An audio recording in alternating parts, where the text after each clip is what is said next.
মামা, সবাই তো ঠাকুর দেখতে গেল, আমাকে ঠাকুর দেখতে নিয়ে যাবে না মা? না শোনা, আমার তো শরীর ভালো না, আমার জ্বর এসেছে, আমি যেতে পারবো না। আমাদের জল ফুটিয়ে দিয়ে দিই, চলো তাহলে তোমার জল কমে যাবে।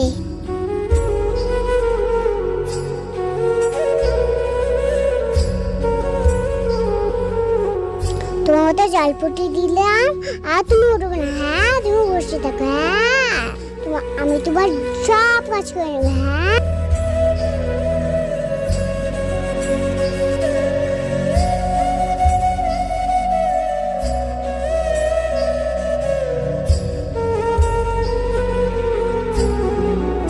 আর তোমার মাথার কাপড়টা শুকিয়েছে, তোমার তেল দিয়ে এসেছে, তোমার মাথায় তেল দিয়ে দিই।